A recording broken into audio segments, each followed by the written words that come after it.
All right, good afternoon, everyone. Welcome to the second class of the Astrophysics course. We're going to continue talking about classification of variable stars. If you recall, we had this motivating example, which I think is a good idea to keep in mind. So we have 100,000 variable sources in this galaxy M33, which is pictured here in the top right.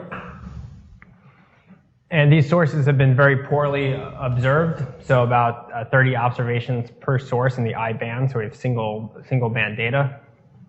And there's a mix of different classes of objects here. There are Miras, SRVs, Cepheids, non-periodic sources.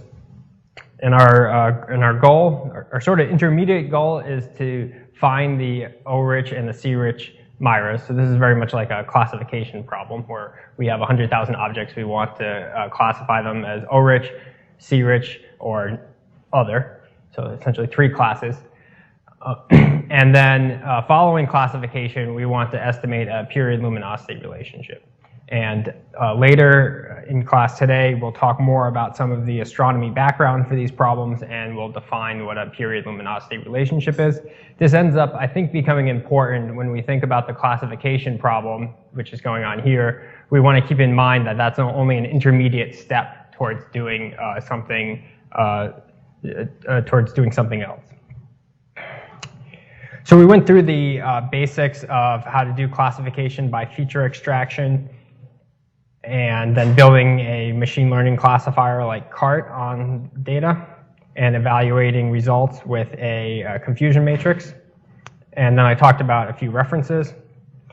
And so that was a very general overview, in the sense that the classification as discussed there could apply to a lot of problems like email classification. In that case, your features would just be different, but in principle, you could be applying a method like CART to emails, where you extracted certain features from email that you thought were useful for separating spam from not spam. Now I'm going to talk about 2 challenges, which I think relate a little bit more to the specific problem at hand, variable star classification. And the first is selection of training data, because I think that in astronomy and in classification of variable stars, this is not at all a clear-cut choice. What data should we build our classifier on? So if you remember our light curves that we want to classify, these are poorly observed stars, maybe 20 photometric measurements per star for these 100,000 stars. We have lots of different training sets that we could use. These are surveys that have been completed where astronomers have collected data and labeled the stars as being Mira, Cepheid, whatever. So if we're trying to use one of these existing data sets as a training set, broadly speaking, we could have 2 choices. One is that we could use a training data set that is high signal to noise, high SN. So that would be many photometric measurements per light curve. And a different approach would be to use a training set that resembles the unlabeled data. So something with just, say, 20 photometric measurements, about 20 photometric measurements per light curve. And it's possible to kind of come up with some pros and cons to both of these training sets. So if you have a high signal to noise training set, you will accurately estimate your features, right? So if you have in your training data light curves that are very well observed, where you've made hundreds of brightness measurements, you'll probably estimate the period correctly or very close to correctly. Or you'll estimate derivatives of the light curve well. The con, or the disadvantage to this approach, is that the training data looks different, of course, than the unlabeled data, because the unlabeled data are these poorly observed sources. And then for the second choice here, training data that looks like unlabeled data, well, it's nice that it looks like the unlabeled data. Seems like a good feature, or a good quality to have. But something that's negative is that you're going to estimate features incorrectly. So if you have light curves where you only have made 20 brightness measurements and you try to estimate a period, your period estimate might be totally wrong. So maybe does one of the astronomers want to, I guess there's only two of you, make a guess or a choice at which training set you would use? I wouldn't do either. I would take the high signal to noise data and I would degrade it to have the form of the data that I was going to be classifying, but that way I know the true answer for artificially low quality data comparable to the data that I'm going to be classifying. Okay, I think that's a very good answer. I'll put that in a category of you selecting the second type. So you're degrading the training data before you build a classifier on it. Yeah, but it doesn't have that con. The features won't be estimated incorrectly. Ooh. Okay, so maybe I somewhat disagree. I would use the high quality data to know what the real answer was, but then in the training, I would degrade the data to look just like the data that I'm going to be classifying. Okay, so you would build the classifier on features that had been derived from artificially poorly sampled light curves or downsampled light curves?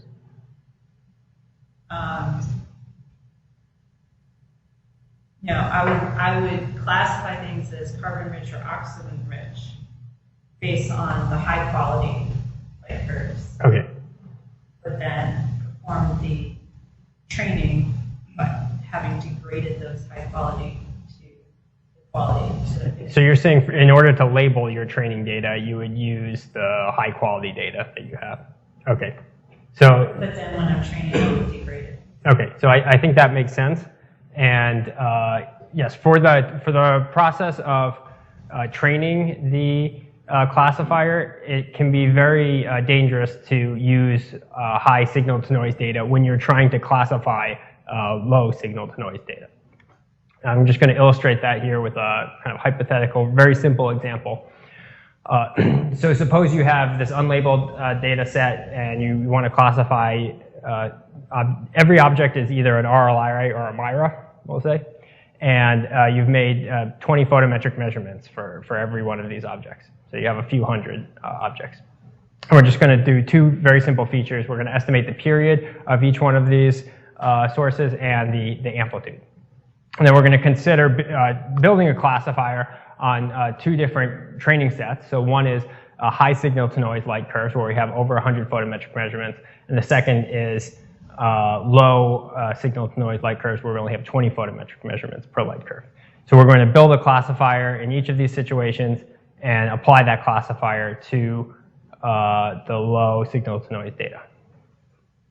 So here's what the high signal to noise training data set might look like.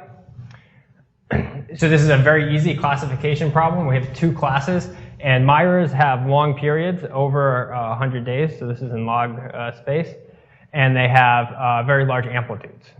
And our Lyrae have short periods and low amplitudes. So if you just look at this data, you can see it's going to be super easy to classify. Something like CART might very simply draw make a cut on period and then say everything that has period greater than 50 days I'm going to call a MIRA. And that classifier is going to work essentially perfect on high signal to noise data. The problem is what happens if you apply that classifier to low signal to noise data. So now we're applying that classifier to light curves that only have maybe 20 photometric measurements. When we estimate period for those sources, we're going to frequently be estimating period incorrectly.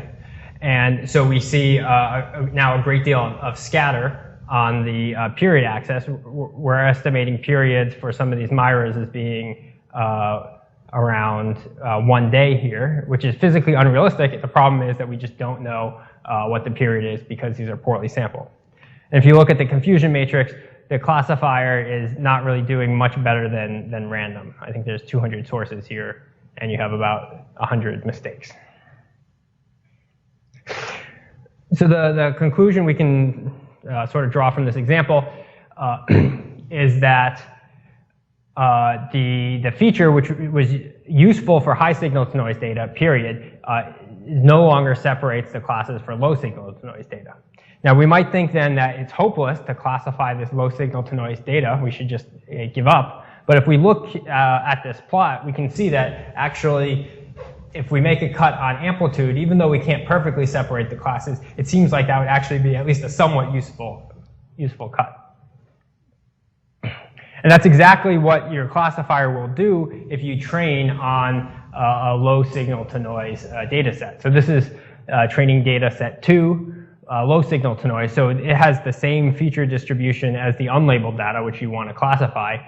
It's going to identify the fact that amplitude is a useful feature. It's not as useful as it would be if you were on a high signal to noise data set, but it's still useful on a low signal to noise data set. And then make a decision, very simple decision tree here. And when you apply that classifier to the unlabeled data, while you certainly don't get perfect classification, you still get much better separation than if you use period. And there's no way, but the problem is that if you're using high signal to noise data, there's no way for your classifier to know that period is not going to be useful on the unlabeled data. So doesn't your example actually assume what I had said? Doesn't it assume that you actually knew the labels perfectly? So in both cases, it's assumed that regardless of whether you're using training data 1 or training data 2, it's assumed that you know the labels of the training data. Okay. So that was. So I think you were both determining the labels of the training data and then building the classifier. And you said that you wanted to build the classifier on poorly sampled data, but for figuring out the labels for the training data, you'd want to use high signal to noise data. So, yeah. Okay. I would support your approach. So the problem is that boundaries between classes that might exist in high signal to noise feature space don't exist in low signal to noise feature space, but other boundaries that the classifier doesn't find may exist. Sometimes this is called domain adaptation or transfer learning in the machine learning community, where you have a related classification problem that's not the exact same as your training data, and you want to build a classifier that's going to work not just on your training data, but on some related problem. So that's a different domain. You're transferring your classifier to a different domain. So this sounds like a really simple issue, but if you go back to some of these articles here, they're not really paying that much attention to this problem. When you're building a classifier, you can't think, well, I just want to have a classifier with low misclassification rate. You really have to think about what data set you're going to be applying the classifier to. And just trying to assemble a high signal to noise training set actually can be quite counterproductive. So more recently, in this article here, this final article, Julian Fairway applies the classifier to several data sets to get a sense of what happens when you classify objects that are not IID with your training data.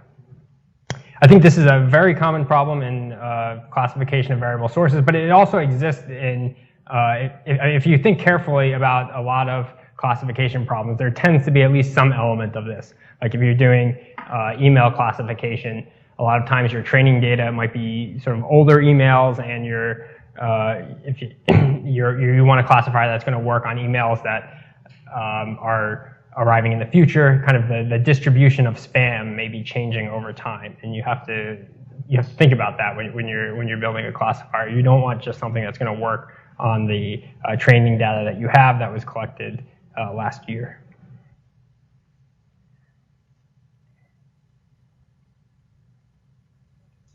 Okay, so that was one issue I wanted to bring up.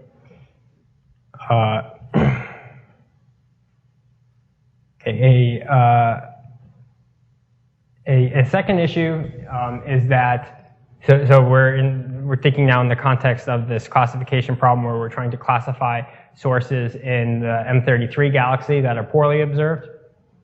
And building a classifier on those sources is difficult. So one thing is that based on what we were just talking about, we don't want to use, say, high-quality ogle light curves to build our classifier. We're going to be in the regime then where we have high signal to noise training data and low signal to noise test data. So we can downsample M33 to approximately match the cadence and photometric error. We can downsample OGLE to match the cadence of M33. So we can overcome that issue a bit. But a follow-up issue is that we're not even sure about what classes are in M33. So of course we have some idea about these 100,000 sources, what the different classes are, but it's not clear whether those class proportions are going to be the same as they were in OGLE, which was observing in the LMC. And so it can be difficult to choose, what are the right classes to build a classifier on. And then evaluating classifier performance is pretty tricky. So it's easy, traditionally in the classification literature, you just evaluate your classifier performance by having a test set, which you don't build your classifier on. And then you apply your classifier to that test set, and then you have some error rate. But we don't the only test that we can have is OGLE sources. We don't actually have a test set of M33 sources where we know the classes. So it can be quite difficult to actually come up with some error rate that we think is meaningful and reliable. And then finally, a problem is that even if we can come up with an error rate that we believe in, classification is an intermediate step towards larger goals.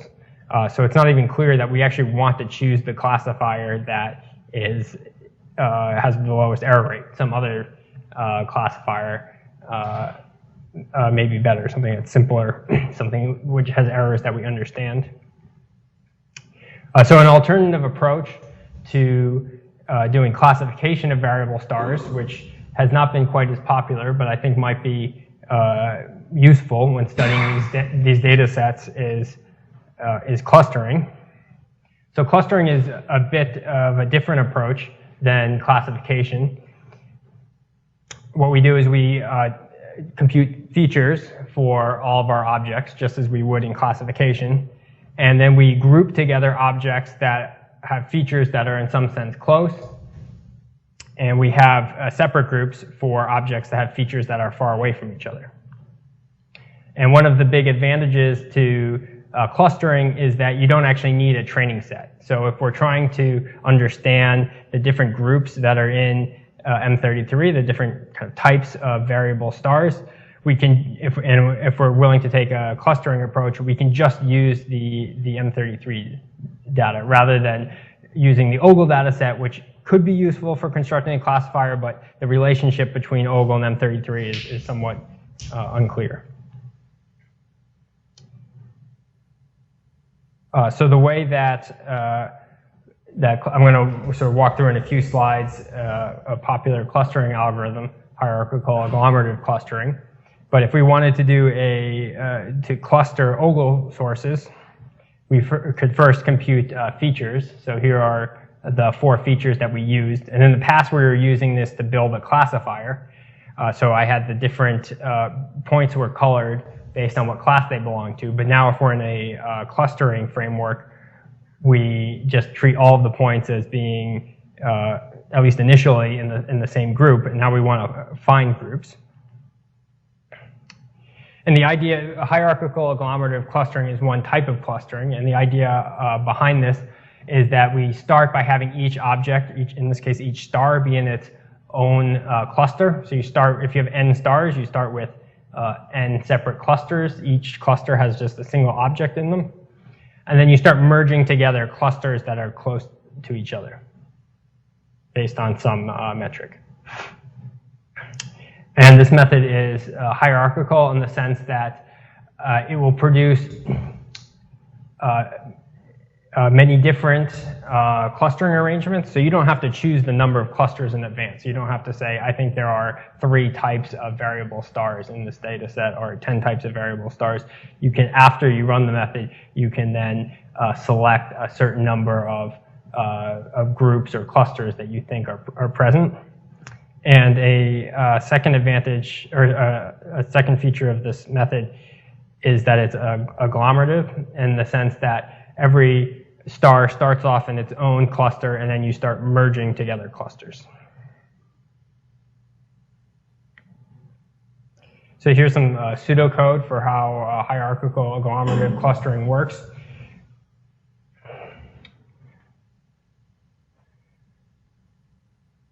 So you start by computing a distance between any two objects. So xi and xj would be the features for star I and star j. And so you get a distance, dij is the distance between star I and star j. And then each star initially is in its own cluster. So I is indicating the cluster, and n is the level of the hierarchy that we are at. So we start at the bottom where we have a total of n clusters. And then the idea is that you iteratively merge the clusters together. So you start by, you measure the distance between any two clusters at the kth iteration in the algorithm, and then you find the two clusters which are closest together, and then you're going to merge those clusters together. And then all other clusters stay the same at that stage of the algorithm, and then you go back again and you then merge together the next two closest clusters. So you have to have a way of measuring distance between clusters. So there's several methods for doing that. The basic ideas are that the distance between two clusters is somehow a function of the distance between the stars or the objects that are in those clusters. So the most common distance measure is average linkage. So if you have two clusters, you have a bunch of objects over here and a bunch of objects over here, well, what's the distance between these two clusters? You just define it as being the average distance between all points in this cluster and all points in this cluster. So that's what this first equation is saying. And then you can construct something called a dendrogram, which tells you at what level two clusters are merging together. So this is a way of visualizing how the hierarchical agglomerative clustering is working. So two clusters merge together when they're at a particular height or a particular distance, hk. So the larger hk is, that says that these two clusters merged when they were quite far apart. So when you run the hierarchical agglomerative clustering, what the algorithm outputs is this dendrogram. So each point here at the bottom, or each line here at the bottom is one of the, say, 500 variable stars that went into this clustering algorithm. And the dendrogram is explaining how these clusters are merging. So it's actually better to read from the top. So after the algorithm is finished, every object is in just one cluster. You have one cluster, every object is in that cluster. And then there is a split that happens, and half the objects are, or about half the objects are over here, and about half the objects are over here.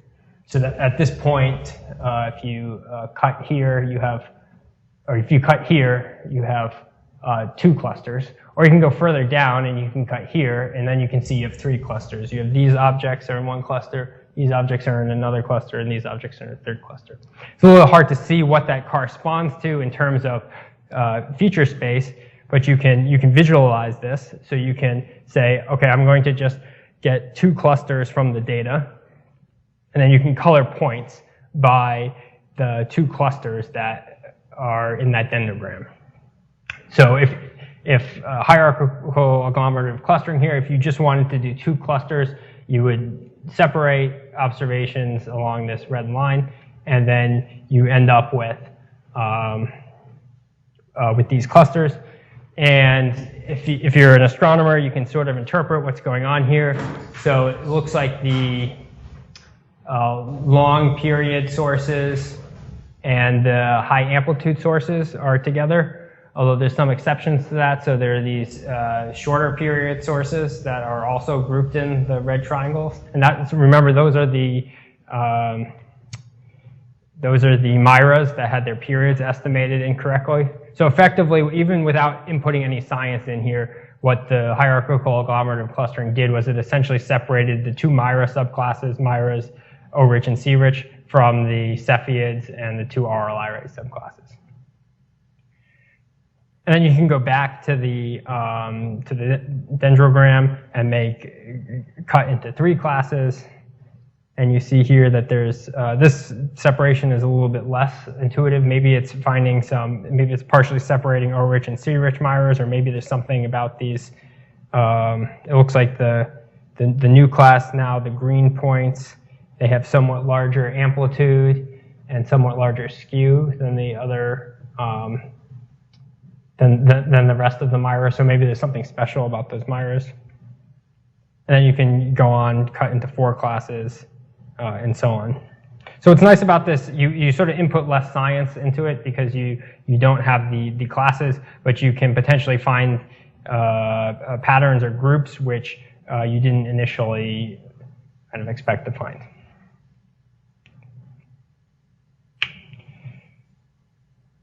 So that still requires you to kind of go through the dendrogram and make some choice about where you're going to cut, right? Yeah. So is there any reason that something like a non-parametric method, like a 2% process or something, that would pick that number of clusters for you? You know, the fact that it's like more complex, is there any reason why something like that may not be a little better suited for? In terms of like just pure clustering? No, I mean, I think that would potentially work well. You could run something like k-means or mixture model clustering with different numbers of clusters selected and then look at the output, or you could have that, k, the number of clusters, be selected by some method. Yeah, so that's what a Dirichlet process does. Like an infinite mixture model? Yeah, I guess part of the issue, I suppose if you have a posterior on that k, then you can visualize draws from the posterior and then see, so I mean, that's definitely a good idea to apply to this data, and you're going to get, the overall idea is similar, but you may get better results. So this is reversing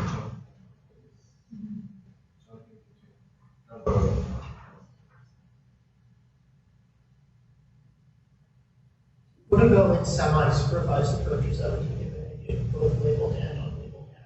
That can be different kinds of data sets.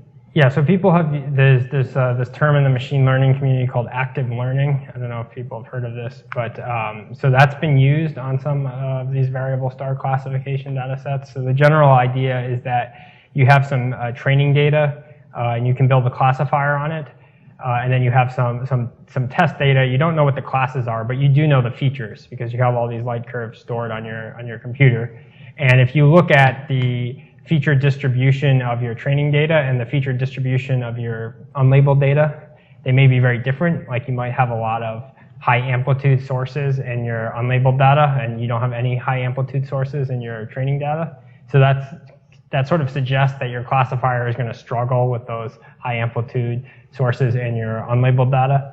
So what people do is, in that kind of active learning approach, is you can have your method can return for you unlabeled observations which it would like to know the label of. And it returns a value. So it says, if you can give me the label of this currently unlabeled source, and then put that in the training data, that is going to be valuable for understanding this area of feature space. People have done that? Yeah, so there's an AppJ article doing that for sorry, this was a research idea you had? Or, okay. So there was an article doing that for variable star classification.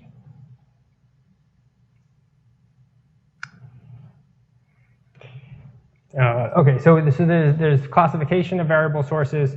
There's at least potentially clustering of variable sources. I don't see people actually using that too much, but it's one way for understanding these large data sets. People also want to do just outlier identification. So what are the most unusual objects in this data set? I think outlier identification, it's a very hard problem to define generically, because oftentimes people have some idea of like what the outliers that they're looking for should look like, and in that case, you'd like to sort of build that into your outlier identification method. You don't want to just say an outlier is anything unusual if you have a particular idea of what unusual is. So people are using all sorts of mostly ad hoc methods for doing this. Sometimes they have a particular rare class in mind. So one example is the second paper where the group was looking for R-core Bohr stars, which are a very unusual class of variables, and the way they treat this problem, it's more of a outlier identification or unusual observation identification problem than a traditional classification problem. But the methods there, they're sort of particular to the fact that they're trying to find R-core Bohr. And then in this first article, Nunn, Pichura, and Protopopis were looking for outliers, and I think they had a less specific idea of what an outlier, just anything unusual. But they first built a classifier, and then they built a Bayesian network on top of the classifier to analyze the way that their random forest was voting for different classes. And so that's a third sort of machine learning approach that people are using on this variable star data.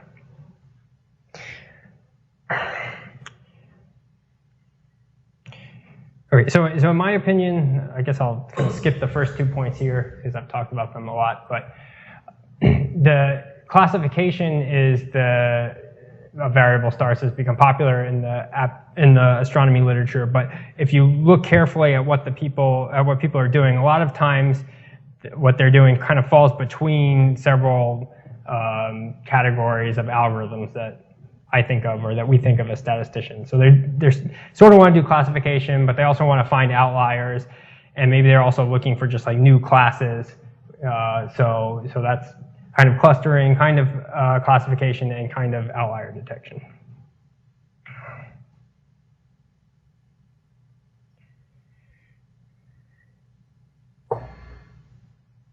Okay, I just said most of those things. How can you get involved in this? So I said earlier that Working Group 2 is working on a lot of these problems.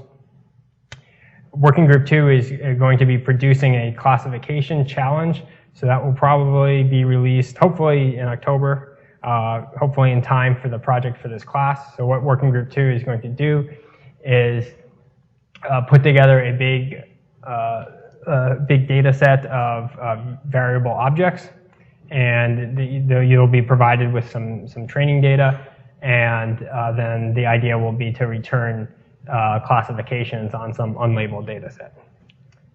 And this may be on Kaggle. So I think that if this is ready in time, then this would make for an excellent class project. If it's not ready, it might be kind of in alpha or beta testing, in which case we could give you the data set even though it's not publicly released yet, and you could find all the problems with it. There's also some nice tutorials on using machine learning algorithms in the context of Sloan Digital Sky Survey data. So Josh Bloom made this nice IPython notebook, so you can get experience with both astronomy data and with machine learning implementations of machine learning algorithms in Python. And then 2 other points. This article that I mentioned earlier by Fairway, they did a very good job of making their work reproducible. All of their data is available. I think all of their code is available. So that would make for a good project, reproducing their results and looking for ways that you could improve what they're doing. That was published in a statistics journal, so it's more accessible to statisticians. And then finally, you can, a lot of these data sets are publicly available. So for example, the OGLE data that I've talked about several times now, you can download all of that. It's, I don't know how big, if you download all the light curves, maybe it's a few gigabytes. It's not huge. And you can just look for, say, outliers there. It certainly helps to have an astronomer tell you, what is an interesting outlier. But there's definitely things there, even though it's public data, there are objects there that haven't been found that are probably interesting.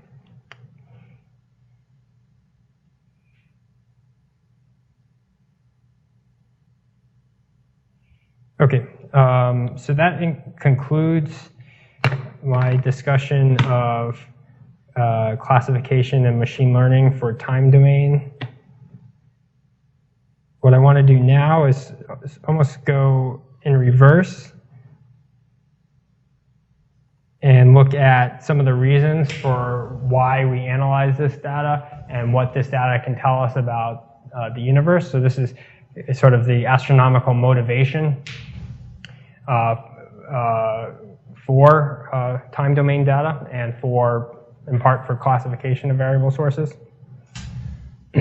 So I'll start by talking about distance determination in astronomy, the fact that the universe is expanding, some statistical consequences of those two results in terms of how we want to analyze variable star data. And I don't want to totally ignore non-distance motivation for time domain astronomy, so I'll talk about some other applications of time domain astronomy as well. Okay, so if you go to Wikipedia and you look at, go to the Wikipedia page on astronomy, the first sentence essentially defines what astronomy is, and it says astronomy is a natural science, is the study of celestial objects. So when we're thinking about what astronomers do and thinking about celestial objects, one of the most important quantities associated with an object is where is it located. That's pretty fundamental. And it turns out to be fairly challenging as well in astronomy. So we know where our telescope is pointed, so we know the direction that an object is in. That's represented by RA and dec, right ascension and declination. The problem is that we don't, in general, know the distance to an object, and that's because distance is degenerate with how the absolute luminosity, how bright an object actually is. So that's represented by this equation that the apparent brightness of an object F, it's proportional to the true brightness, the amount of light that object is emitting, times the distance to the negative 2. So in general, we don't know L or D. We know F because F is like the amount of light that enters our telescope. But just knowing F doesn't tell us either L or D. So clearly, that's an important problem that we want to address. We're looking at all these objects. We need to know where they are, how far away they are. So astronomers have invented a lot of methods for doing this. And one of I guess probably the oldest method for determining distance is parallax, which I think most people have heard of. So if you are moving and you have an object that's in the foreground, that object in the foreground appears to move relative to the background. So you see this when you look out the window of your car. And this is also happens when as the Earth orbits the sun. So when initially we look at a star at some time, and then 6 months later, we look at that star again. Then this star is assumed to be close to us relative to the background stars. This star will have appeared to move. So at time 1, we see that the star looks like it's inside the dipper, and at time 2, it's slightly outside. So this is I guess it's the oldest way for determining distance, and it's very useful. The problem is that it doesn't get us far enough in terms of scales that objects are, in terms of distances in astronomy. It's not accurate to the distances that we need it to be accurate to. So to give you a perspective, a little bit of a perspective on scale, it's possible to use parallaxes to get the distances to objects that are about 30,000 light years away. That's with the very modern measures of parallax from very expensive telescopes. So that will get us from where we are, which is the sun. Here's the Milky Way. This is our galaxy. So that will allow us to determine distances from our sun to maybe the center of the Milky Way. Roughly that far. That's about 30,000 light years. But there are many, many objects that are much further away than that. And even things that astronomers would consider close to us are further away than that. So two objects that we've talked about so far are the Large Magellanic Cloud and the Small Magellanic Cloud. So the Ogle telescope was looking mostly at stars in these two dwarf galaxies. So these are galaxies that are orbiting the Milky Way, I believe. While they are, quite far from us in our normal sense of distance, even these objects are close to us relative to galaxies like Andromeda. So we can't use parallax to get distances. We can't directly use parallax to get distances to objects like the Large Magellanic Cloud and the Small Magellanic Cloud. How then do we know that these are 200,000 and 160,000 light years away? So the way for determining distances to objects like the LMC and the SMC goes back about 100 years to Henrietta Leavitt. So she was essentially a data scientist back 100 years ago, before anyone had invented the word data science. She worked at Harvard, and she was in charge of analyzing photographic plates. So back 100 years ago, telescopes, they took plates instead of images, which worked slightly differently.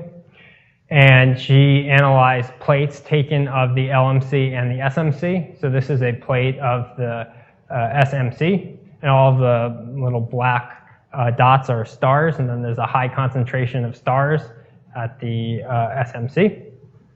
And she wrote they took many plates over time of the SMC, and so they were able to identify objects that were varying. So she had to do this all by hand. There were no computers to identify objects and estimate their brightness. She picked out objects and wrote them down in tables. And she wrote a couple of articles about this. So one is she identified a little under 2,000 variable stars in the SMC. Or is that both clouds? Okay, that's probably SMC and LMC. And then she found, of those 2,000, she found about 25 of those stars as being periodic. So she estimated periods for them. So just so that we're all on the same page in terms of what the data looks like, for a single star, she's going to get data like this up here. So this is the light curve. So this isn't the actual data she collected, but it would look roughly something like this. Over time, she's taking photographic plates, and she's measuring the magnitude of this object. So she had 25 of these light curves. And then she estimated periods for them, so she looks at the folded light curve, so time modulo period divided by period. She makes this plot, and so now she has one important quantity for each of these light curves, that's the period. And then she can also estimate the brightness of the object. There's different ways that she could define that, so she could have defined it as the average brightness, but instead she chose two measures of brightness, so the maximum magnitude of the object, or the maximum brightness, which is the minimum magnitude, and the minimum brightness of the object. So for every one of these 25 stars, she has both a period and then two measures of brightness. And then what she did is she plotted these. she plotted brightness against period on a log scale. And she made this very important observation that the stars fall on a line. There's a linear relationship between brightness and log period. So for each object, she made 2 brightness measurements. So this would be the minimum brightness measurement. This would be the maximum brightness measurement for the same object. So she says a straight line can readily be drawn among each of the 2 sets of points corresponding to the maximum and minimum. So this was a very big discovery for the following reason. So for those stars that were in the SMC, there's no parallax, so we don't know how far away they are. But there's a set of Cepheids that are near enough to Earth that we can measure their distance with parallax.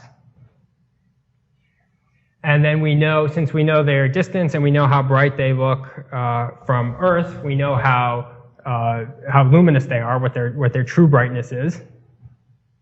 And then from that we have, and we also know their period, so we have a function going from period to true brightness of the source. And now that we have that function that we have determined from Cepheids that are close to us, for Cepheids that are much further, we can actually determine their distance. So this is known as the period luminosity relationship. And shortly after Leavitt determined this relationship, Hertzsprung used it to make an estimate that the SMC is 30,000 light years away, which ended up being quite off, but the general method is valid. So the period luminosity relationship, it's still being studied today and refined today, and it's one of the reasons why variable stars are important. So here's a more modern picture of what the PL relationship looks like. So there's different PL relations for different subclasses of variable stars. So for example, we've talked a bit about Cepheids now. So and Henrietta Leavitt found a PL relationship for Cepheids. Since her discovery, we actually found that there are subtypes of Cepheids. So that's represented by these black circles and red triangles, and these fall on separate PL relations. RR Lyrae are another type of variable stars. They have their own PL relationships, and Miras have PL relations as well. They're considerably noisier. So this is how distances are determined to nearby galaxies, galaxies that are too far away for us to use parallax, but are not so far that we can't see Cepheids. But there is a limit to how far you can see with Cepheids, or with variable stars. At some point, the distances are so great that you can't actually make out particular stars, so for very distant galaxies. So it's possible to detect Cepheids out to about 100 million light years. So this is in galaxy NGC 3370. But past that, it's just too far to see Cepheids. You can't make these PL relations, and you can't determine the distance to the galaxy with Cepheids. The solution is to find more powerful or brighter objects, which have which hopefully a class of objects which all have the same intrinsic brightness, the true luminosity. And currently, the class of objects that is most useful are class 1A supernova. So supernova get some attention in the popular literature. Probably everyone knows what a supernova is, has a rough understanding of a supernova as a star that explodes. But they also get a lot of attention within astronomy, and part of the reason is because they are so, that subtypes of supernova have a uniform luminosity. So here's a example of a model of a supernova light curve. There are different types of supernova, type 1 and type 2, and within type 1 there are type 1As. What's happening here is that before time 0, the star hasn't exploded yet, and then pretty much instantaneously it explodes and then gets very, very bright, and then comes down. The key thing is that for type 1A supernovas, the peak luminosity for every one of them is the same. What you observe, the observed brightness, is going to be different for different type 1A supernova because some are further away and some are closer. But if you have two type 1A supernova at the same distance, and there's ignoring factors like dust and other things, they have essentially the same brightness. So then you can use supernova to determine distance to objects. Of course, you have to calibrate them, but you can calibrate them by finding supernova in galaxies which we know the distance to using the Cepheid-PL relationship. So for example, in NGC 3370, there was a supernova detected there around 1994. So you can see that these are the same galaxy. This is the galaxy I showed 2 slides earlier. Here, there doesn't seem to be anything at the white circle, and then the supernova goes off. So if you have a distance estimate to that galaxy with Cepheids, then you can calibrate the distance, the intrinsic brightness or the intrinsic luminosity for type 1A supernova, and then you can determine distances. Whenever you find a supernova very, very far out in some galaxy that's way too far to see Cepheids, you can get a distance estimate to it. So this can take you to get distances out to 10 billion light years.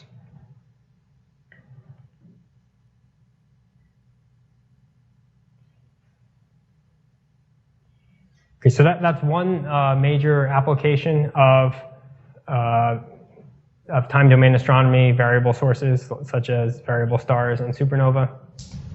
A second big application is for understanding the expansion of the universe. So on this slide, there's a spectra. So a spectra is a common form of data in astronomy. What you're doing here is you're measuring for a single object. So you're looking at either a galaxy or a star, and you're measuring that object's light as a function of wavelength. So this is very different. Before we had light curves where we had time on the x-axis. This is all at essentially the same time. And there's certain features in spectra called spectral lines that are related to the chemistry of what's going on in the object that you're looking at. So H alpha is discussed a lot in astronomy, and this is a particular line. This is due to, someone know what H alpha is caused by? It is the transition from the second to the first excited state of hydrogen, and it occurs at the boundaries of ionized gas and neutral gas, where the gas is, the ions are recombining, so the electrons are cascading down. It's called photoassociation regions. So they're the boundaries of what we call H2 regions, which is where massive young stars are located, like star formation. Okay, so in every galaxy you should see a spike. Not in every galaxy, in star-forming galaxies. Okay. Okay, so in a large, or in some subset of galaxies, you expect there to be a spike that's called H alpha due to a particular physical process that's going on in that galaxy.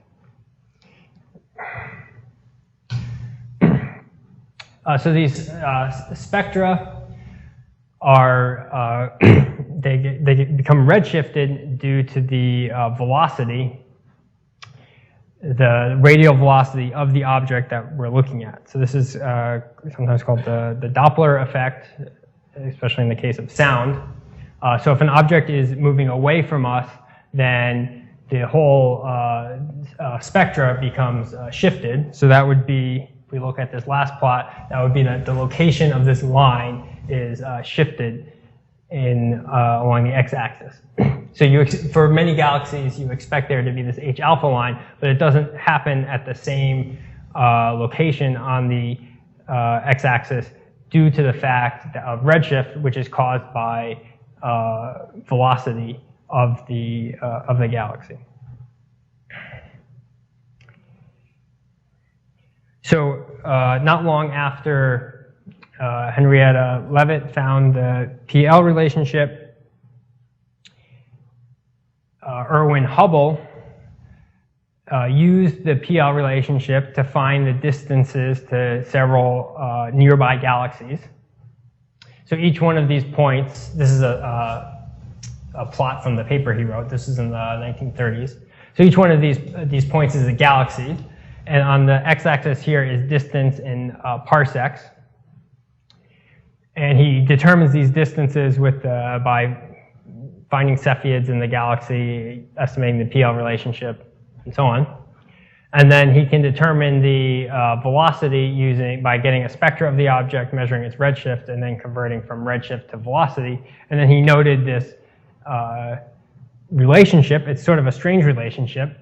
What it's saying is that the further away objects are moving away from us faster. And this is strange because it's in whatever direction you look. It's like everything around you is moving away from you, and the further away something is, the faster it is moving away.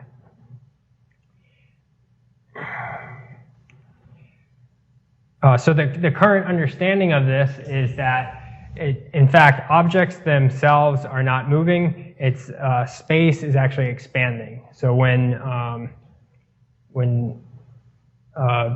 astronomers or people talk about the expansion of the universe, this is what they're referring to, and that the metric, which is measuring the distance between any two positions, that's actually changing as a function of time. So one analogy is with a bread. If you're baking bread in an oven and you have raisins in the bread, and if you're a raisin, it looks like every raisin is moving away from you as the bread rises.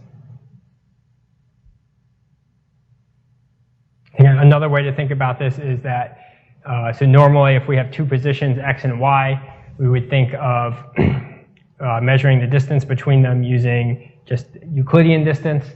But in fact, the distance is non-Euclidean, and it's changing with time. So if we're measuring the distance between x and y, that is itself a function of time.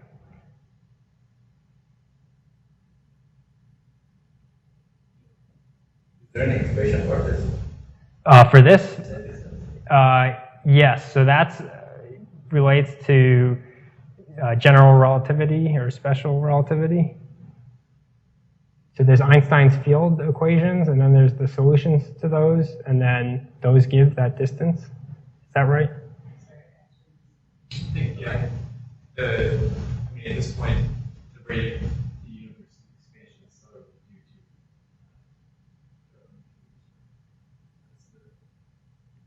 to The reason why they rated the expansion is accelerating.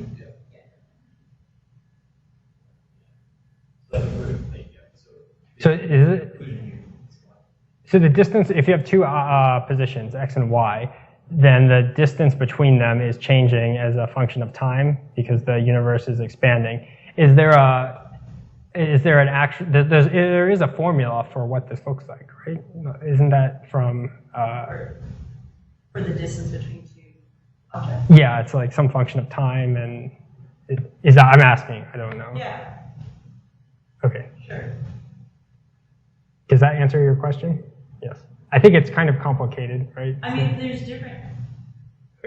You don't want to go down the path of all the different kinds of distance, but there's different kinds of distance. So, distance, as we think of it in the nearby universe, has only one meaning. But really, if you think about curved space-time, there's different distances. Like the distance, like you think of things having a certain angular size, and you think of the size of the object as being related to its distance from you. But that's because of being in Euclidean space-time, right? And the same thing with like light emitting, like the light spreads in all directions and covers the sphere area 4 pi r squared. But again, that's a Euclidean concept. So once you go to a more general space-time, what we call luminosity distance, which is the flux falls off from the light source is actually different from angular size distance. And then there's something called co-moving distance, which is kind of a compromise between them. So it's messy. But yeah. And also, expansion is not an individual item, individual objects. It's on the average, everything moves away from it. Yeah, it's of the metric that's determining distance is changing. You're talking about the reason that. Yeah. So I think originally when Hubble made this, he did not, that wasn't necessarily the conclusion. It might have been that just everything is actually just moving away from us. We happen to be at like the center of the Big Bang or something. And then it wasn't until maybe a few years after this that it was confirmed that it's actually due to the metric changing. But it's already obvious from that plot. Like, you don't need any new scientific knowledge. You just have to interpret the plot correctly. Because if you just go to a different one of those points and you say that's my home, you can see that all the other points are receding from that point too. So it's not like it didn't require any understanding of a metric or anything like that to realize that everything's receding from everything else. That plot alone implies that. Okay.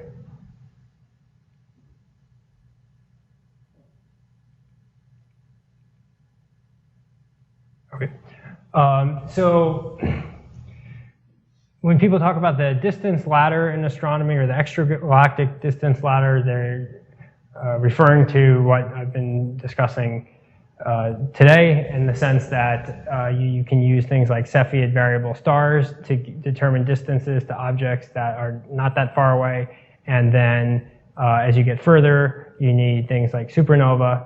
And then these supernova are used for, and Cepheids actually are used for determining the Hubble constant, which is the rate of expansion of the universe at the present day.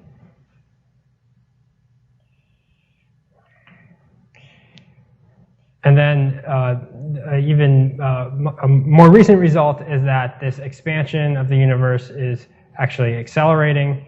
So this was determined using a supernova, because in order to determine this, you have to go way back in time, which means you have to look at objects that are far away, because when you're looking at objects that are far away, you're looking back in time. So in 1998, or in the 90s, several groups had projects for finding supernova that were very far away from us, high redshift supernovas, and using these high redshift supernovas, they were able to determine that that this expansion of the universe is accelerating. That was a very surprising result, because it couldn't be explained just with the matter and dark matter and energy that we know exist in the universe. So the hypothesized driving cause of that acceleration is dark energy. So not much is understood about dark energy, but this result that the expansion of the universe is accelerating doesn't make sense without dark energy. Okay, so I'll take a 5-minute break, and then we'll talk about some of how this fits into some of the statistical methods we've been talking about. And then we'll talk about some non-distance motivations for time domain astronomy. So one thing, and I've mentioned this, but one thing I think is important to keep in mind is that, especially for, say, classification, that's rarely going to be the final step of some analysis. So we might classify variable stars, and then use the Cepheids to make a PL relationship, and then use that PL relationship to compute some distance to a galaxy. And so our final quantity of interest is maybe a single parameter distance, and we'd like to have some uncertainty on that distance. So we should report two numbers, a distance estimate and uncertainty. But a big question is, how do we propagate uncertainty through this whole process? So if we're just trying to optimize the classifier and we don't understand how, say, misclassifications are impacting the PL relationship, then that can be a problem. So Chad Schaefer, in his article, A Framework for Statistical Inference in Astrophysics, discusses this issue a bit, how problems tend to have, there are many stages of inference, from classification to estimating a PL relation to then estimating a distance. So I think that's important to keep in mind. You don't want to focus on the trees and miss out on the forest. I guess that's the expression. So you don't want to focus too much just on the classification problem and not realize the context for doing this. A second point is that, so in the earlier slides, a lot of the results I talked about were quite old, the first half of the 20th century, almost in the 19th century. But a lot of these issues are still relevant today, and there's still research going on in terms of improving calibration of PL relations and various other things. So one example of this would be at the SAMC opening workshop, Tom Laredo, who's a well-known astrostatistician, he had a poster on characterizing the population of Cepheid light curves, so Cepheid light curve tomography, and using functional data analysis to do that. And he's working with David Rupert, who I'm sure most of the statisticians know, at Cornell on doing this. So this is still important. It's still relevant to astronomy, and there's still statistical challenges that are present with these problems. And then finally, this is a little bit of an aside because it has less to do with the determining distance using variable stars, but redshift plays a big role in astronomy. So since the universe is expanding, objects that are further from us have a larger redshift, and redshift is something that we can measure for objects. So, and if we know their redshifts, then we have essentially a proxy for distance. So in principle, we'd like to take a spectra for everything, get a redshift for everything, and then we'd have at least an idea of what the distance to any object is.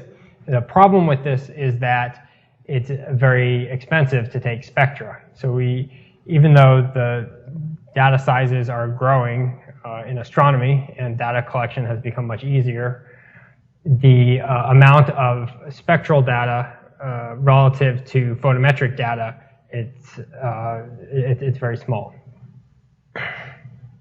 So an important problem in astronomy, and in, I guess maybe even more so in astrostatistics, is something called photometric redshift estimation. So on the left you have a spectra, and if you observe a spectra, it's fairly easy most of the time to determine the redshift for that object. But unfortunately, for the vast majority of objects, we don't actually get this data. What we instead observe is photometry. So photometry is the brightness of an object is observed through some filter, and that filter is giving us a single measurement for essentially a broad range of wavelengths. So, for example, within this is the G filter, and you can see that within this G filter, the spectra may have been observed hundreds or even thousands of times. But if you're getting photometry, what you're getting is a single measurement of the brightness of this object essentially between these two wavelengths. This is why sometimes these filters are called bands, because there's essentially a band of light that you're observing the brightness of this object in just this band. So certain wavelengths you get less light through the filter, and certain wavelengths more, but roughly it's between two wavelengths you get all the light, and outside of that you don't get any. So what you'd like to do, you might observe an object through just a few filters, like 5 filters here, U, G, R, I, Z.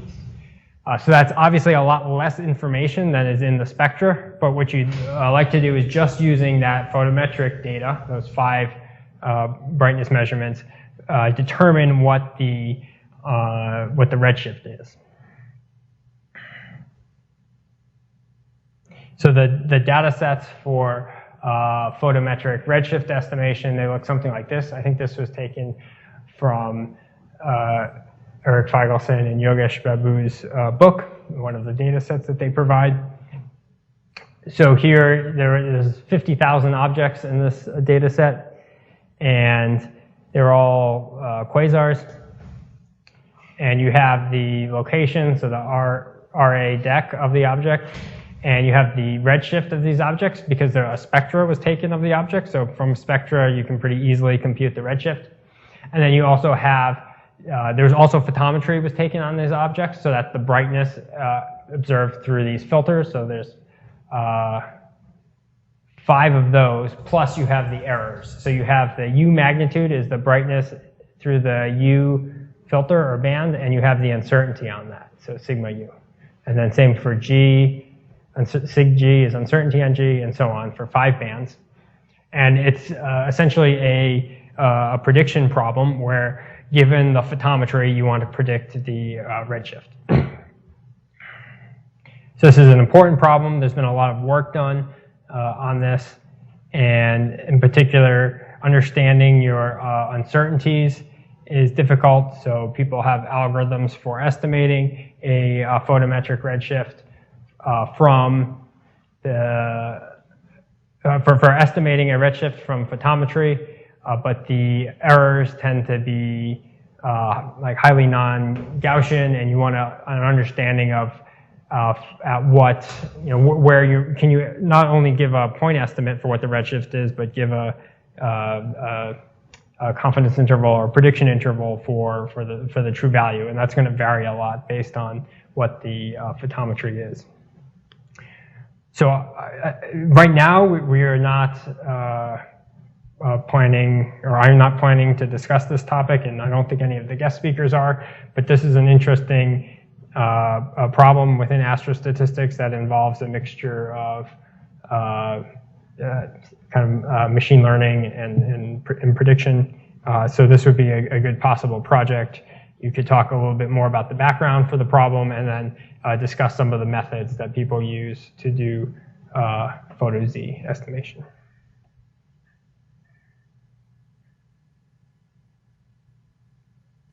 Okay, and finally, I don't want to give you the sense that the only reason that people do time domain astronomy is for this distance estimation.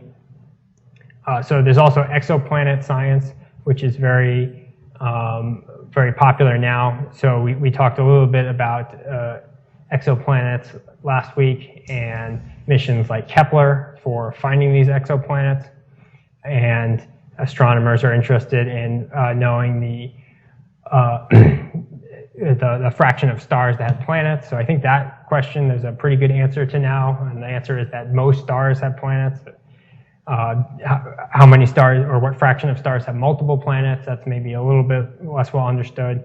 And then what are the population distributions of these planets? Are there a lot of Earth-like planets, and that kind of thing? So on this plot is every point here is a exoplanet that has been discovered, and on the x-axis is the period of the planet, and on the y-axis is that planet's mass. It turns out that it's much easier to find planets that are large and that have short orbital periods and that orbit close to to their host star. So you have this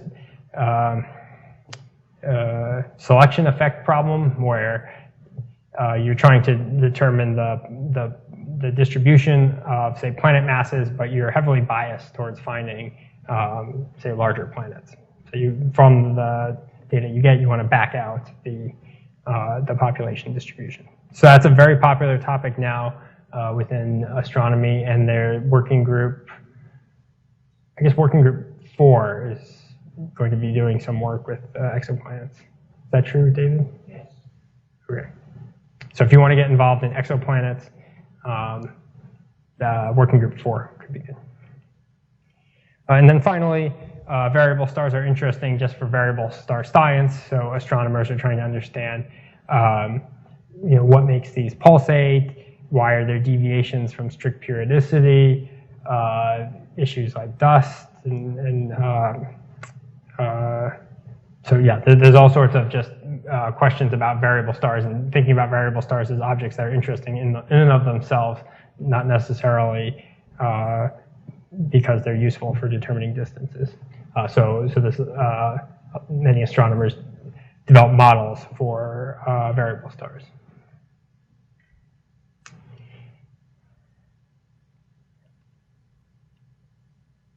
Are there questions on that?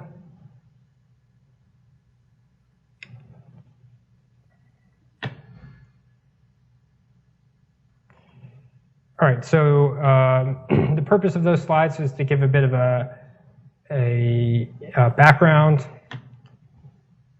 and context for what we're doing.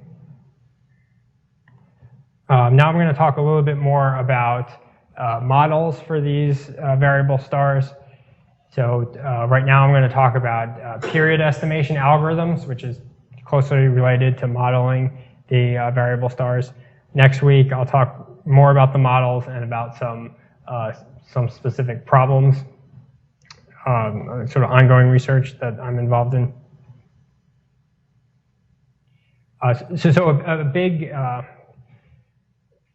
a challenge or an important problem is to estimate the periods of these variable stars correctly, and that's because periods are useful for so many things. One is for doing the classification. They're also indispensable if you want to estimate period luminosity relationships. Clearly, you need to know the periods of the stars. So I'm going to talk a little bit about two general approaches that have been taken for estimating periods for variable stars. Sort of objective function approaches where you're trying to minimize some objective function, and more model-based approaches. So just to refresh what the data is. So we're observing the brightness of an object M at time t with uncertainty sigma, and we're observing that over time and across bands. So J is indexing time and B is indexing band. We'll just call the entire data for the star D. And then the light curve has a particular period P and a frequency omega, which is 1 over P.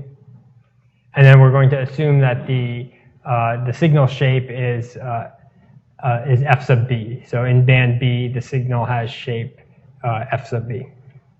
And there's a common period or a common frequency across all bands. So one of the most general models you can come up with here is that the brightness at time t jb is whatever shape of the light curve has in band B, then some frequency, and then some error. And if we plot the data, this would be an example of SDSS stripe 82 data where we have 5 bands, and we try to estimate the period of this source.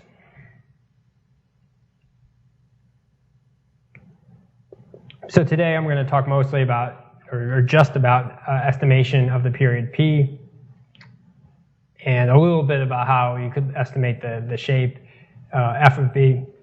But again, it's important to keep in mind that there are larger goals here. You're doing this as a one step in a larger process, maybe for estimating a PL relationship, or maybe for estimating the Hubble constant. Some of the questions that come up, how much data do you need to estimate a period accurately? So when astronomers plan surveys, you have a choice between observing a lot of things but not observing them that many times, or observing a smaller number of objects but observing them many times. So in some sense, you'd like to collect the minimum amount of information necessary about an object. So if you think you can estimate a period for a star with just 10 photometric measurements, that's great, because then in the future surveys can just take 10 photometric measurements per object, whereas in the past maybe earlier methods required 20 or 30 photometric measurements. So there's a figuring out how much data you need and developing methods to minimize the quantity of data you need is certainly useful. There's also the question about how to plan data collection across different filters. So is it best to have all of your data in one filter or several filters, or how should you allocate observing time across these filters? And then clearly, if we know the light curve shape, FB, this is going to be useful for helping us determine the period. But how much can we assume about FB? In particular, astronomers have some physical models that tell us about what they think the shape of FB, of the light curve, should be. So we could use that information when we're developing period estimation algorithms. On the other hand, we want, in some sense, we want to learn about the physical models from the data. And then computational speed. So many surveys are collecting millions of light curves. We cannot have period estimation algorithms which take several hours per object. That is not feasible.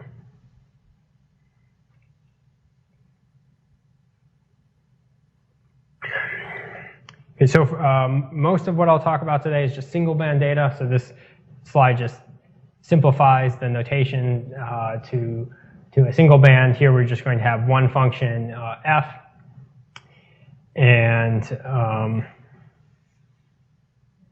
we drop the b subscript for the data. Okay, so the traditional statistical approach to a problem like this would be to come up with some sort of model for the light curve shape. Like the simplest thing you could do is to fit a sine function, and then either be a Bayesian and put priors on the parameters, and then compute a posterior on the parameters, and then with the posterior compute a map estimate or a posterior mean or something. And then a frequentist would just not have the prior, maybe compute an MLE or a confidence interval. I think, I'm not sure exactly why this is, but astronomers have developed a lot of methods that take a more objective function minimization approach. So instead of actually coming up with a model connecting data with parameters, they've developed methods where they write down some function that they're trying to minimize, and then the period estimate is whatever period minimizes that objective function. And there's some pretty creative methods.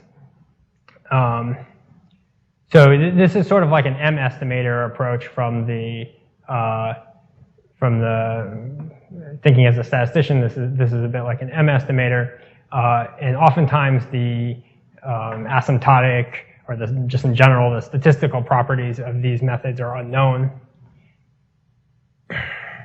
So I'll start off by talking about a couple of objective function approaches, or in particular one method that astronomers have come up with. It's called the minimum string length method. So I think it's easiest if it's described in words. So the function, so you have this function m, it's a function of whatever period candidate you're considering p, and the data that you've collected. And the idea is to fold the light curve on a period p, and then fit a string through the folded light curve and compute the length of the string. And then you choose the period which minimizes the string length. So here's the original light curve. So what you would do is you consider two candidate periods. So one candidate period here is the period is 4.5 days. So then you can look at the folded light curve. So you fold on 4.5 days. Do I have to go over what folding is? So folding is when you look at the time modulo period. So if you have the correct period, you should see whatever the shape light curve is. So if you fold on 4.5 periods, which is not very close to the correct period, you get, it's hard to see the points here, but there's the black points, and you fit a string through all the points, and you compute the length of that string, and you get some value out. If you fold on the correct period, you get a different string.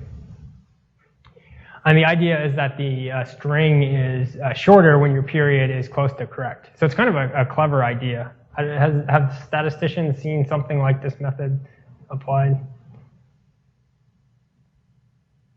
Yeah, so it's somewhat popular in astronomy, and it was just developed by this guy who was analyzing variable stars. This is sort of a while ago, like 30 years ago, 40 years ago. So the kinks are at the point. So here's the original data. So you fold the light curve on some candidate period, 4.5 days, and then there's a lot of black points here that's hard to see. So are the kinks only due to uncertainties, measurement errors? This method actually doesn't use the uncertainties at all. So you just have you had a magnitude measurement at phase around 0.3 here, and so then you're drawing a string through all the points. Okay, so I was looking at the lower plot, and in the lower plot, the fact that it's almost perfect is just the residual imperfection is because of the error. Yeah, presumably, unless, yeah, I think, yeah. Otherwise, if there were no photometric error, you'd expect a smooth function here, and so you wouldn't expect things like this.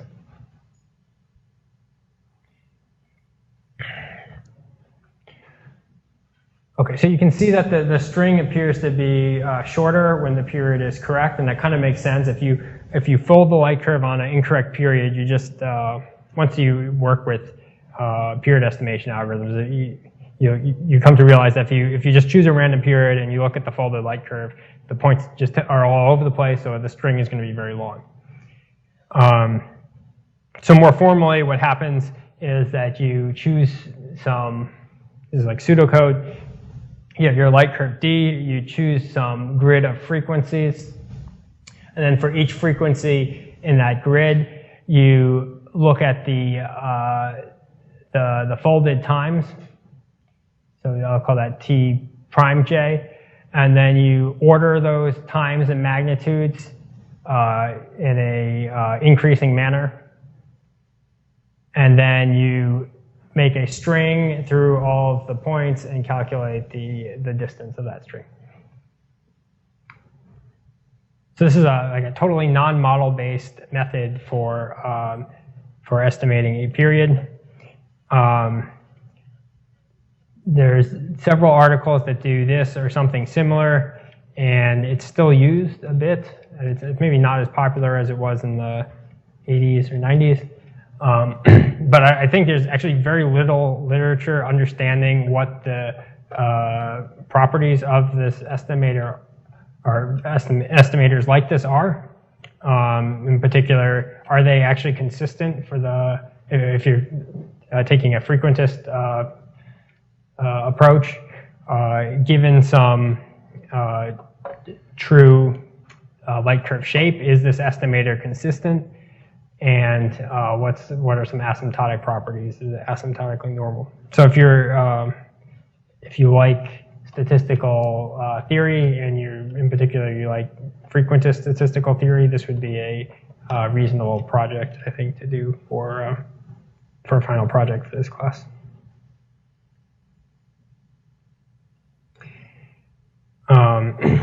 And then model-based approaches. So I think these will be more familiar to statisticians. So a common model is just to use a sinusoid with k harmonics, and to assume that the measurement error is normal with some variance. And the variances are different for each observation, but usually the variances are assumed to be known. So heteroscedasticity, but with known variance. And then it's popular to do maximum likelihood type fitting. So in astronomy speak, this is chi-squared minimization. And then you can minimize over, you tend to be less interested in the amplitude, phase, and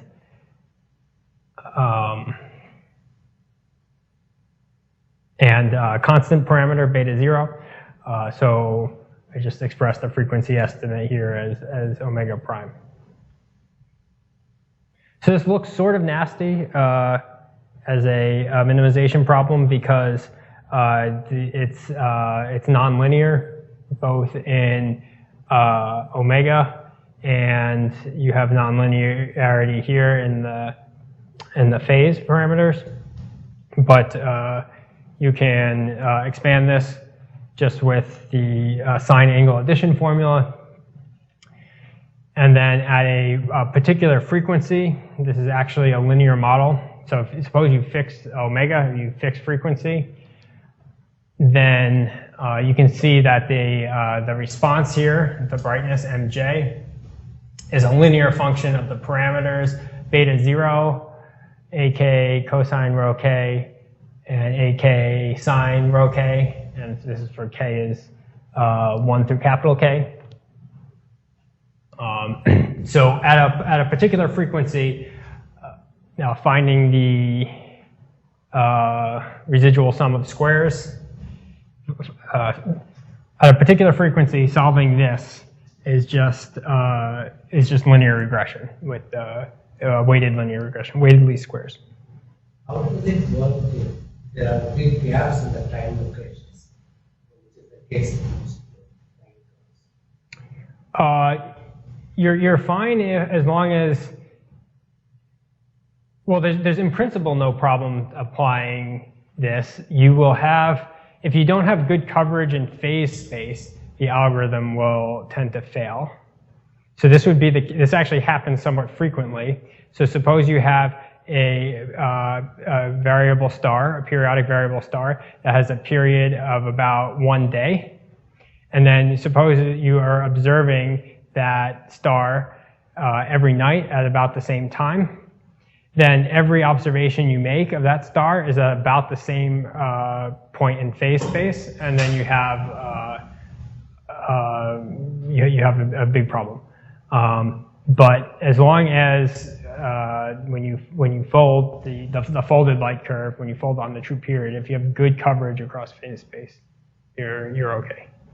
But this doesn't assume equally spaced observations or anything.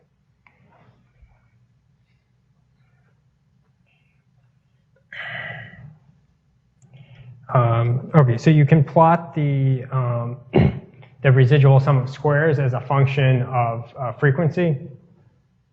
So this is what a typical example looks like. And it's interesting in the sense that you might think that the residual sum of squares is has a single local and global minimum. Typically, you have one value of the parameters that fits well, and then you have a smooth decreasing or smooth increasing away from that value. But actually, for period estimation, you have your uncertainties are sort of very strange. So this is your best estimate for the frequency here in year 1, but this guy actually looks fairly plausible as well, out greater than 5. So it can be difficult to actually the uncertainty on the period estimates tends not to be very normal until n gets quite large.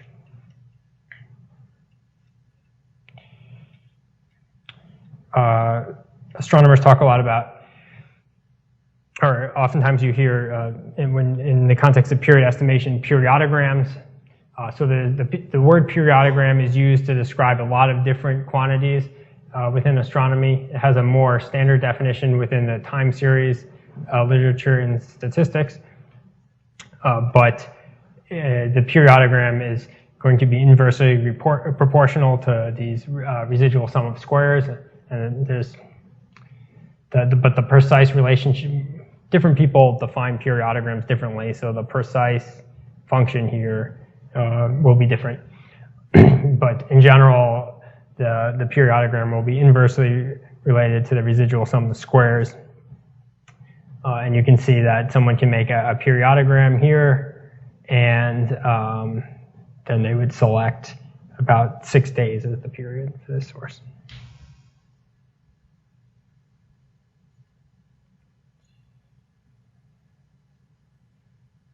Can we go back to the maximum likelihood discussion? I have a couple of questions. Yeah. So this is all fitting the omega parameter for a fixed row, right? Where row is in phase, right? No. Which, Yeah, row is phased, okay. and but row is not fixed. You fit row. You fit row and the amplitude and beta 0 together. What you fix is the frequency. K. No, the frequency is omega. Omega. Capital K is the number of harmonics. Yeah. Okay, so do you do some kind of like alternating least squares to be able to get this? So you fit the other things with some fixed omega, right? And then you fit omega with after you fit the other things, right? Am I just totally not understanding what you're saying? That's very. No, you're. I guess I left out this point that you're doing a grid search on omega. So at a fixed omega, this is a linear model. Okay, so at each piece of omega, at each candidate omega, for lack of a better word, you have to fit this linear model to come up with these other parameters. Yeah. Okay, and then also, how do they choose this K? Is this something that's in, like, I mean, just looking at it, my immediate thought is, oh my god, you have to cross-validate that, this is a nightmare. Okay, yeah, so that's an interesting question. So actually the most common K is 1.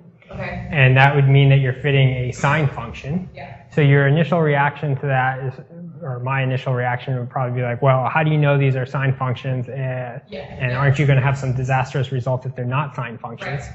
Right. The maybe somewhat surprising solution or answer to that question is that the frequency estimate is surprisingly robust to like model misspecification. So even if you have a function that is quite non-sinusoidal, your estimate using k is 1 for the frequency will in general be consistent. And there's the basic idea here is that if you suppose you look at any frequency other than the true frequency, and you look at the folded light curve, once you have a lot of data, the data it's just a random, it's just all over the place. It's like I mean it's kind of like this, except much worse because you have many more points. Right. So you've n is 10 million, and you folded on the wrong period. So the points are just all over the place. So then you try to fit a sine function through that, and it doesn't work at all. Right. And then you fold on the true period, and maybe the function looks like this, right? Which is not really a sine function. Yeah. But a sine function fits this better than any incorrect period. So then if you go back to the residual sum of squares here, then at the true period, your residual sum of squares is something. It's not 0, because there's photometric error and there's model misspecification. However, it's still much smaller than at the wrong period. And also it's computationally faster to use k as 1 because then you have fewer, and much faster than if you're trying to do any cross-validation. So that's actually the most common k, and there's actually the specific, when people use k as 1, a lot of times it's called the Loam-Scargill method, or it's actually slightly more accurate to say generalized Loam-Scargill. So Loam-Scargill is when you, before doing any of the fitting, you remove the mean from the magnitudes, and then you fit without a mean. And then generalized Loam-Scargill is you fit the mean as part of the algorithm. And so these were developed by two people, Loam-Scargill was developed by Loam and Scargill in a couple separate papers in the 80s, and then in the, I think, 90s, generalized Loam-Scargill was introduced, and then also in the 90s, Schwarzenberg, Cherney did with K harmonics. So this is like a more general procedure. However, different people define this periodogram differently. So you can have the same model, but a different periodogram. Yeah. So this, the periodogram here, here, and here are like all different. But the period that you would estimate would be the same, Yeah. assuming that you use K as 1 here.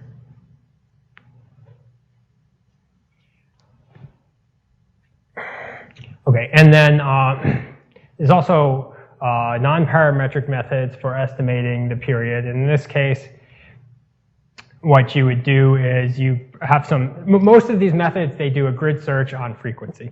So you basically, you have some candidate frequency, you look at the folded light curve, and then you fit some function through it. So you can fit a sine function, you can fit a sine with K harmonics. With non-parametric methods, you fold on some frequency, and then you fit some non-parametric method through the data. And then if you have some non-parametric method, you'll typically have some bandwidth, you'll have to do some smoothing. So these potentially, they offer the advantage that you can estimate periods when the shapes are when the shapes are non-sinusoidal. The disadvantage is they're computationally much slower, and the other disadvantage is that even the very simple sine function works often when the function is non-sinusoidal. So if you want an understanding of the light curve shape, of course the sine function, the amplitude is not going to actually represent the amplitude if the function is non-sinusoidal. So what you can do is first use some very crude method for estimating the period, like a sine function, and then once you think you have the period estimate, then you can use some more complicated method to actually model the shape. So that's often what's done.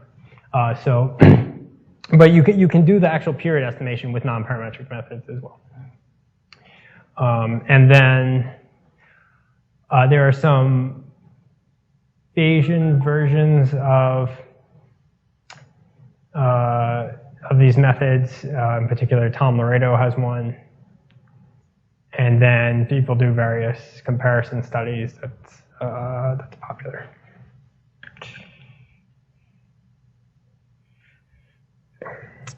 So for next week, I'll talk a bit about multi-band period estimation. So all of the methods that I talked about so far, we just looked at a single band of data. When you have several bands of data, you'll have a common period for all the different bands, but possibly a different shape function for each filter.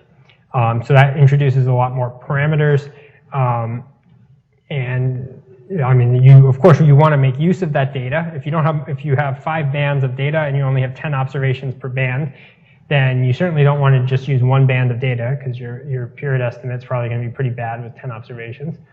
But it does get harder in the sense that you have 5 bands, so then you have a lot of free parameters that you have to fit.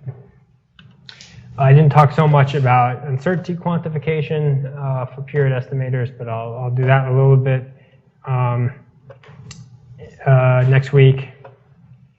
And then, I mean, period estimation, it's related to modeling in the sense that if you have a model for what the light curve shape is, then you might want to use that model when you're estimating a period. On the other hand, maybe that model is computationally expensive to run, so you might not want to use it. So I'll discuss a little bit about building models for light curve classes and the relationship between those models and period estimation methods, and also between more physical models that astronomers come up with based on theory for how, say, variable stars change in brightness. But the sort of flip side of that is you can develop more database models, because we have a lot of variable star data. So there's interest in seeing where these differ and improving physical models. And then finally, I'll talk about an application to finding structure in the Milky Way halo.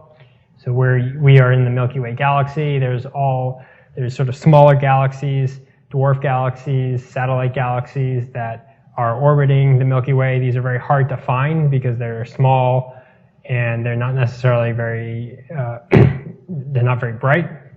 But we can use variable stars potentially to find them and to estimate the distance to them. So I'll talk a little bit about that application, and that application involves a lot of the things we've been talking about. So there's some classification, there's some parameter estimation in terms of estimating distances, and there'll be some models for variable star classes. And next week, we'll conclude our discussion of time domain astronomy. And then after that, Yogesh Babu is going to discuss bootstrap and hypothesis testing in astronomy. So that will be 2 weeks from today.